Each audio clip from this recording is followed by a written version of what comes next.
കഴിഞ്ഞ ദിവസം ഓൺലൈനിൽ വാങ്ങിയ കുറച്ച് റോസ് പ്ലാന്റുകളുടെ ഒരു അൺബോക്സിങ് വീഡിയോ ആണ് കേട്ടോ ഇത്. അപ്പോൾ നമ്മൾ വാങ്ങിയത് 4 പ്ലാന്റ് ആയിരുന്നു. 4 പ്ലാന്റ്, ഒരു പ്ലാന്റിന് 35 രൂപയായിരുന്നു കേട്ടോ റേറ്റ്. പിന്നെ വിത്ത് CC ഒരു പീച്ച് കളറ്, പിന്നെ ഒരു വൈറ്റ്, യെല്ലോ, പിന്നെ ഒരു നോർമൽ ഒരു ഡാർക്ക് പിങ്ക് കളർ, അങ്ങനെ 4 പൂവായിട്ടാണ് കേട്ടോ വന്നിരിക്കുന്നത്. അപ്പോൾ ഇത് നമ്മളിത് അൺബോക്സിംഗ് ഒക്കെ ചെയ്തു. പ്ലാന്റ് ഈ ഒരു ലുക്കിൽ കുഴപ്പമൊന്നുമില്ല. നമ്മൾ കുറച്ച് വെള്ളത്തിലൊന്ന് ഇറക്കി വയ്ക്കുകയാണ് ചെയ്യുന്നത്. ഇതിൽ ഇങ്ങനെ ഈ വെള്ളത്തിൽ ഇറക്കി വയ്ക്കുമ്പോൾ കുറച്ച് സ്യൂഡോമോണസും കൂടി ഇടുന്നത് നല്ലതാണ് കേട്ടോ. എൻ്റെ സ്യൂഡോമോണസ് ഏത് വഴി പോയിന്ന് ഞാൻ നോക്കിയിട്ട് കണ്ടില്ല.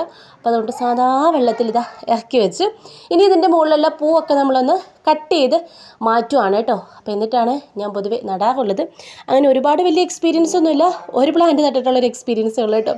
അത് പിടിച്ച് കിട്ടിയൊരു വിശ്വാസത്തിലാണ് വീണ്ടും ഞാൻ 4 എണ്ണം വാങ്ങിയത്. അപ്പോൾ ഇതൊക്കെയാണ് അതിൻ്റെ പൂക്കൾ. ഇങ്ങനെയൊക്കെ വിരിഞ്ഞ് നിൽക്കുന്ന കാണുവാണെങ്കിൽ നല്ല രസമായിരിക്കും. അപ്പോൾ അങ്ങനെ ഞാൻ അതിൻ്റെ മണ്ണാക്കി ഒന്ന് ജസ്റ്റ് ഒന്ന് ഇളക്കി നോക്കിയിട്ടോ. ഇളക്കി നോക്കിയപ്പോൾ 1-2 എണ്ണത്തിന് മാത്രമായിരുന്നു അത്യാവശ്യം റൂട്ടുണ്ട് എന്ന് പറയാനായിട്ട് പറ്റുള്ളൂ. ബാക്കിക്കൊക്കെ ഇത്രയും പോലും റൂട്ടില്ലായിരുന്നു കേട്ടോ.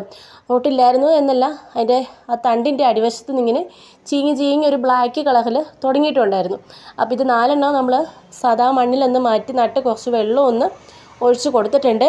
അപ്പോൾ എങ്ങനെയാകും പിടിച്ച് കിട്ടുമോ ഇല്ലയോ എന്നൊന്നും അറിയില്ല കേട്ടോ, നമുക്ക് കണ്ടറിയാം. ഇതാണ് ഞാൻ ഇതിനു മുമ്പ് വാങ്ങിയിട്ടുള്ള ആ ഒരു ബഡ് റോസ് ഓൺലൈനിൽ വാങ്ങിയത്. ഇതിങ്ങനെ പൂവൊക്കെ വിരിഞ്ഞ് തുടങ്ങിയ ഒരു സന്തോഷത്തിലാണ് കേട്ടോ നമ്മൾ അടുത്ത ഒരു 4 എണ്ണം വാങ്ങിയത്.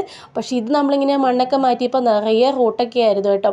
പക്ഷേ എന്തായാലും ഇത്തവണ വാങ്ങിയതിന് അങ്ങനെയൊന്നുമില്ല.